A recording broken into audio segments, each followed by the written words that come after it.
어느 항공기 기장의 기내 방송.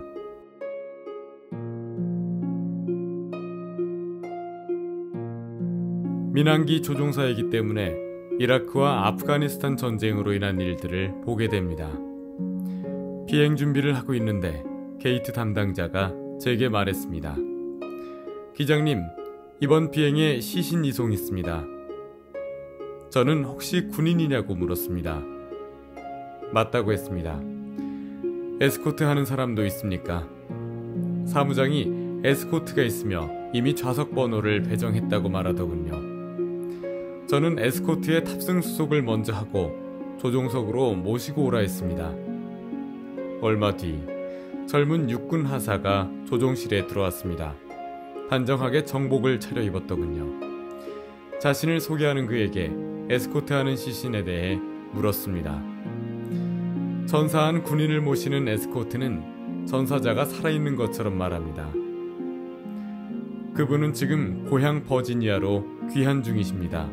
라고 하사가 말했습니다.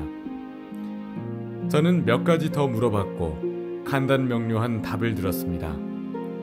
무언가 도와줄 것이 있냐고 하니 그는 괜찮다고 했습니다. 그에게 군에서 가장 힘든 일 중 하나를 하는 것 같으며 전사한 장병과 그들의 가족을 돌보는 일을 하는 것에 감사한다고 했습니다. 그리고 저와 부기장은 일어서서 그에게 악수를 청했습니다. 그는 자신의 자리를 찾아 조종실을 나섰습니다.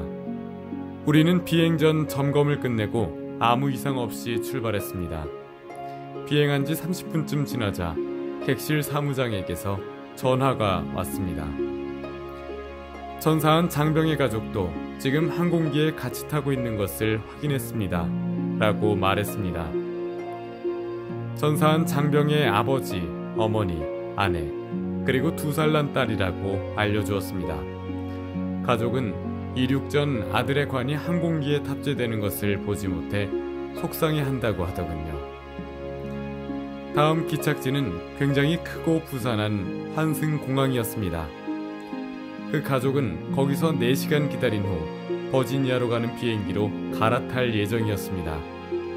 장병의 아버지는 승무원에게 자신의 아들이 화물칸에 있음에도 한 번도 보지 못한 것이 너무 가슴 아프고 견디기 힘들다 했습니다.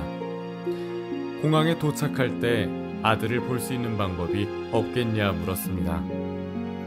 가족들은 화물칸에서 아들의 관을 꺼낼 때 옆에서 지켜볼 수 있기를 바랬습니다. 사무장이 뭔가 방법이 없겠냐 절박하게 물었습니다. 저는 알아보고 연락을 주겠다고 했습니다. 비행 중 회사와의 통신은 주로 이메일 비슷한 메시지로 이루어집니다. 이것 대신에 보조 음성통신망 에이카스를 써서 운항 관제사에게 연락했습니다. 운항 관제사에게 상황과 가족의 요청 사항을 설명했습니다. 그는 알겠다면서 연락을 주겠다고 했지만 2시간 뒤에도 답변이 없었습니다. 조금 있으면 바빠질 시간이 되기 때문에 그 전에 가족들에게 뭐라고 전해야 할지 확인해야 했습니다. 나는 문자 메시지로 요청사항에 대한 진행 현황을 요청했습니다. 운항관제사는 다음과 같이 답변해 왔습니다. 기장님, 답변이 늦어 죄송합니다. 이런 상황에 대한 지침이 있어서 몇 가지 확인해야 했습니다. 항공기가 도착하면 별도의 에스코트 팀이 대기하다가 마중 나갈 것입니다. 이 팀이 가족분들을 램프를 통해 항공기 옆으로 모실 것입니다. 미니밴 한 대가 시신을 운반하고 한 대는 가족들을 태울 것입니다. 가족들은 램프에 있는 시신을 지켜볼 수 있는 터미널 안에 가족만을 위한 공간으로 에스코트 될 것입니다. 연결 항공편이 도착하면 가족들은 다시 램프로 에스코트 되어 마지막 항공기에 시신이 실리는 것을 볼 수 있게 할 것입니다. 기장님, 여기 관제실 요원 대부분은 참전용사들입니다. 가족들에게 위로의 말씀을 전해주시기 바랍니다. 감사합니다. 저는 관제실에 수고했고 고맙다는 메시지를 보냈습니다.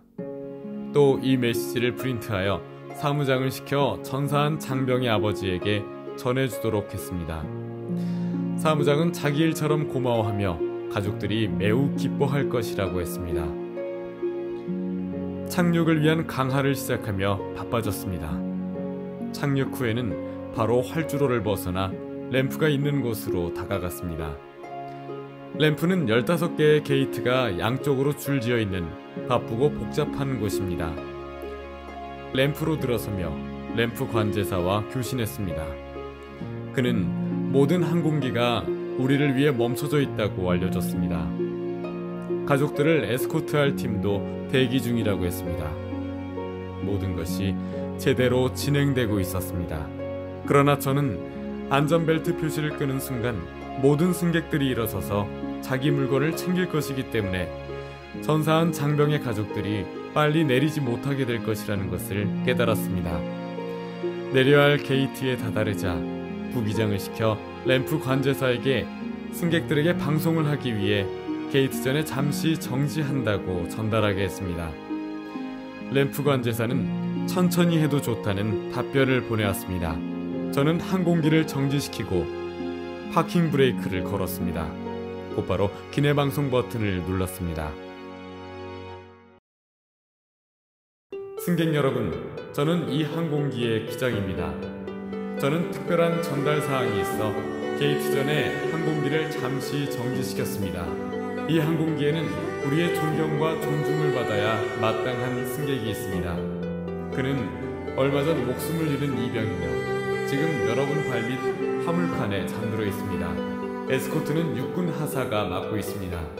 또한 이병의 아버지, 어머니, 아내, 그리고 딸도 우리와 함께하고 있습니다.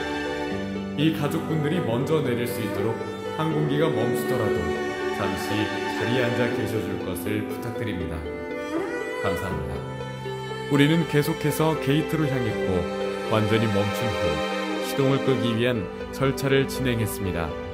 몇 분 후 나는 조종실의 문을 열었습니다. 2명의 전방객실 승무원이 울고 있었습니다.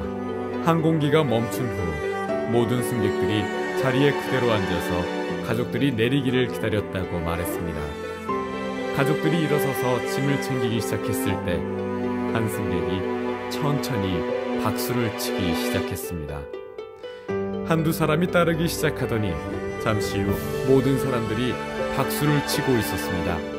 신의 가호가 있기를. 고맙습니다.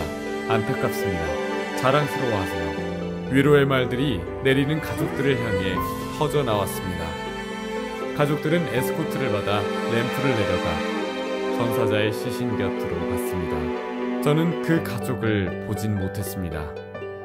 한 병사가 죽었고 한 가족이 비탄에 빠졌겠지요. 언제나 있어왔던 일입니다. 그날 기내에는 184명의 승객이 타고 있었습니다. 우리는 할 수 있는 일을 했습니다. 비행기에서 내리는 많은 승객들이 방송이 고마웠다고 했습니다.